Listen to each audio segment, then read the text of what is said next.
Well, when I was a kid, the farmers all worked together and they had crews, and we had a neighborly crew. There was 4 pages and my father and my uncle. And they had a threshing machine, and they had a silo filler, and they had a corn shredder. And each season they all worked together and they all got the job done. Well, anyway, back in those days, they didn't have gasoline tractors that were very, very big, so they had a steam engine. And if you were going to thrash on your farm, you had to get up at 3:30 in the morning and go and make fire in the steam engine. And you had to keep watching that until 7 o'clock when the rest of the crew would get there. And you had to have 150 pounds of steam in order to thrash. And then, of course, they had to have a wagon loaded with coal. And then they had another big tank wagon, which was used for water.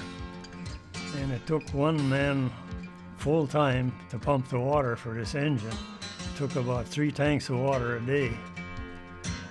And those old threshing machines were really good. You can really throw the bundles in and they would take it through like nothing.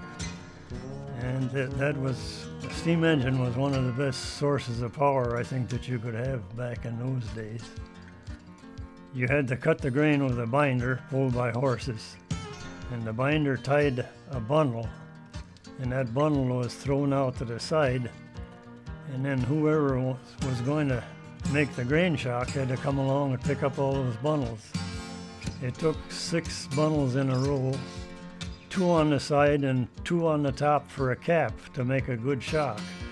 And if you didn't make a good shock, your crop would get spoiled from all the rain if it rained a lot. So it was really particular, and in those days it was an art to make a good grain shock, and you'd go around the country and see the ones that made good ones and the ones that made the poor ones. But anyway, that was the way the grain was brought up, and then it was run through the threshing machine, which took out the oats or the grain.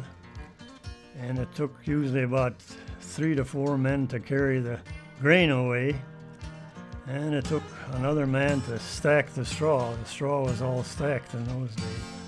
And it was also an art to make a good straw stack, and my dad was the one that always got that job. It was really a dirty job. You had that dust all day long, but he could make a stack that was almost perfect, and the art was to make one that would shed water, and if you made it right, they would too.